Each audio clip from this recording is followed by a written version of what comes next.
Ever since I was a kid, Superman was one of my favorite heroes of all time. I grew up watching the Christopher Reeve movies, and certainly as I got older and got into the 1990s, the death of Superman was a huge deal for comic books. The death of Superman was everywhere. You could see it on news broadcasts, comic book shops were booking up as the next big thing. I remember getting my whole lineup of Superman comics from Voyager Comics in Mesquite, Texas, which is sadly no longer here these days. Much like Batman's The Dark Knight Returns, the death of Superman had a huge impact on me. Sure, like Transformers the movie, it was a cynical creative move designed ultimately to sell product, and in a lot of ways it ushered in that dark and gritty era of comics in the 1990s, because Marvel and DC were definitely either killing or maiming all their mainstream characters trying to recreate that lightning in a bottle, which they never did. All the same, death of Superman had a lasting impact on me.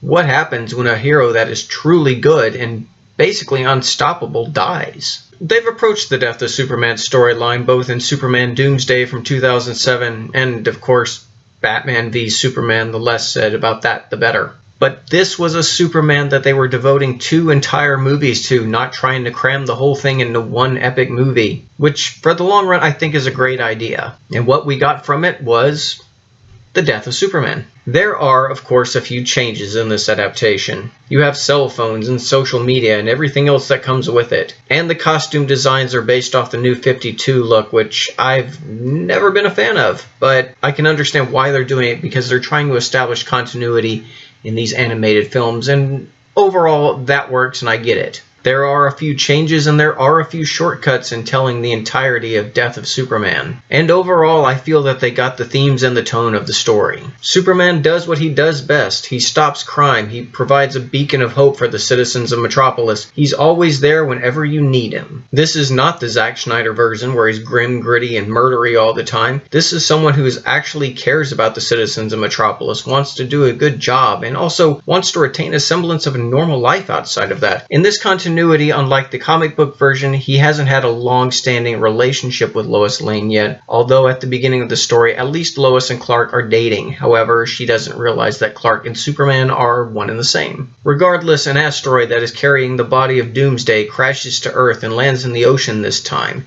Aquaman's Atlanteans find Doomsday and are immediately murdered. But other than that, Doomsday does what he did in the comic. He walks out and murders everything that moves in front of him. The Justice League is there to stop him, but this time it's all the heavy hitters: Batman, Aquaman, Flash, Green Lantern, Wonder Woman, unlike the original team where it was Ice, Fire, Booster Gold, Blue Beetle, Guy Gardner. Honestly, the A-listers do no better than the original lineup. Eventually you get to the big slugfest that is Superman vs. Doomsday, and when they get into it, they go all out. Unlike a lot of movies that promise these huge grudge matches, this one actually takes its time. You watch Superman and Doomsday beat the utter crap out of each other, and it is violent and bloody. Of course, there's no way of getting into this without getting into the biggest spoiler, but don't blame me, it's in the title itself. Superman dies, and they play it very well. They do find a nice balance of the heart and emotion that happened the first time whenever you read that Superman actually died. And while there are a few changes, they really get the overall feel for it.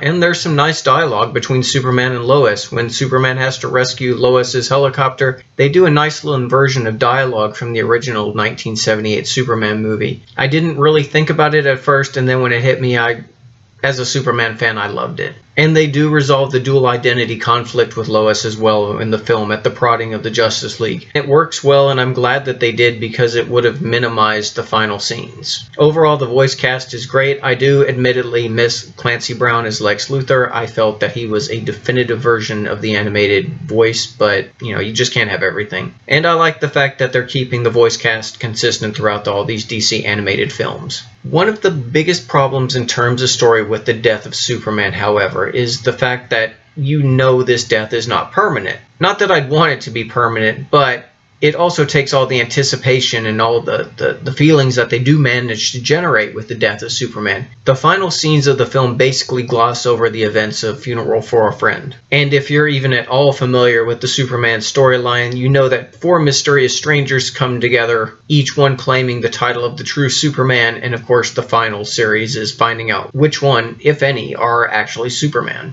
That, however, is to be saved for the next movie, Reign of the Supermen, which I'm looking forward to see how they handle that. Some of the biggest things I'm wondering, are they going to actually take out Coast City again this time? And are they going to give Superman that mullet? God, I hope not. The 90s were a cruel fashion mistress. Overall, I enjoyed the death of Superman. I really am appreciative of the fact that they presented Superman as I feel he should be. An alien from another world, but also a small town guy that's just trying to do the right thing. I've always loved that Superman has been so pure. The concept of Superman's interesting to me. He has all this power, but he chooses to be completely selfless and good to help other people. In this day and age, I find that inspiring. For fans of the death of Superman storyline, even with the changes that they made, this is the best adaptation of the story to date. And I'm glad that this version of Superman is one that we can actually care about instead of some weird alien murder machine. Who knows, with DC trying to change the tone of their live action films, maybe they'll actually meet the quality of the animated ones. That's all we can hope for anyway. Until then, next time, take care.